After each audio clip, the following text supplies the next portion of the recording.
Ngayong araw na ito ng Huwebes, kapistahan po ng Poong Nazareno sa Quiapo, Maynila sa ating pangunahing balita nga. Libo-libong deboto nga po ang dumagsa ngayon sa Carino Grandstand. Ito po ay madaling araw kanina para nga po lumahok at sumama sa traslasyon ng Poong Jesus Nazareno. Dumayo pa mula sa iba't ibang mga lalawigan ang ilan sa mga deboto na inagahan nga ang pagtungo sa Luneta para nga makadalo sa Misa Mayor bago ang prosesyon. Tumagal po ng 2 oras ang misa na pinangunahan ni Manila Archbishop Jose Cardinal Advincula. Nagkaroon din po ng fireworks display pagkatapos ng misa. Sa gitna po naman ng mga programa sa kapistahan, nagtuloy-tuloy po ang tradisyonal na pahalik. Eksaktong 4:41 na madaling araw kanina nang formal na pong nag-umpisa ang traslasyon ng Jesus Nazareno. Ito'y sinabayan pa ng hiyawan at pagwagayway ng puting panyo ng mga deboto. Sa ibang balita, mga kapatid, hindi na raw basta-basta magagamit ng mga epal na politiko ang pamamahagi ng ayuda sa ilalim po yan ng Kapos ang Kita Program o AKAP. Ayon sa Budget Department, mas sinigpitan na ng Pangulong Bongbong Marcos Jr. ang kondisyong inilatag sa General Appropriations Act para dito. Sa ilalim ng guidelines na binabalangkas pa rin ng DSWD, katuwang ang DOLE at NEDA, kasama na sa requirement ang National ID. Napagkasunduan din ang paggamit ng bagong form at pagtatakda ng ceiling sa dami ng AKAP beneficiaries kada pamilya para hindi madoble.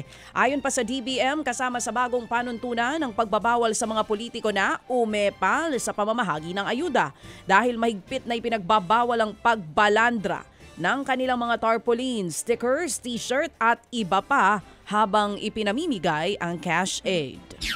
Yan ba ay nakasulat na kung sakasakali man po? Okay, sige. Meron bang ganun? Pwede mong ipagbawal ang mga makakapalang mukha?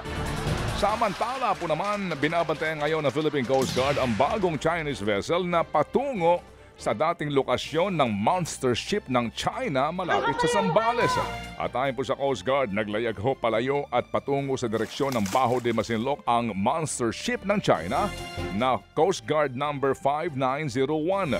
Pero kahapon, na-detect naman nila ang isang bagong barko ng China Coast Guard na patungo naman din sa Zambales at tila kapalit ng umalis na barko. Nagrelyebo lang sila. Sa ngayon po, sila ho naman daw ang binubuntutan ng BRP Cabra ng Coast Guard. Pero sa kalagitnaan po ng pagpapatrolya po ng ating Coast Guard kahapon, inikutan sila ng helicopter ng Chinese Navy para manmanan. Hindi po naman nagpatinag ang PCG na nakatakda rin pong ipadala ang mas malalaking barko na BRP Teresa Magbanwa para palapitin o para palitan naman ang BRP Cabra. Mahigpit namang minomonitor ng Department of Health o DOH ang tumataas na kaso ng influenza-like o malatrang kasong sakit ngayong malamigang panahon. Ayon po sa DOH, umabot sa higit 179,000 ang tinamaan ng malatrang kasong sakit noong nakaraang taon. Mas mababa pa rin naman yan kumpara sa higit 216,000 cases noong taong 2023. Ang malatrang kasong sakit na ilalarawan kung may ubo, sipon at lagnat. Ang paliwanag pa ng DOH, iba-ibang mga virus na po pwedeng mapagmulan nito. Ayon po naman sa Health Department na hindi pa kinakailangan po magpatupad ng lockdown o pagsasara sa mga border ng Pilipinas. Ito'y dahil na po sa naiulat na outbreak ng human metapneumovirus o HMPV sa China. At ayon sa DOH, hindi ho naman daw itinatanggi ng China ang pagtaas ng kaso nga po ng naturang sakit.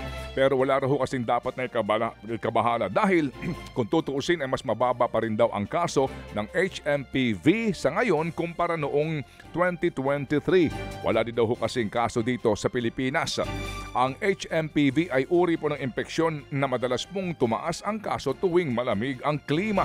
Nagdudulot ito ng impeksyon sa respiratory tract at may sintomas po ng lagnat, ubo at baradong ilong.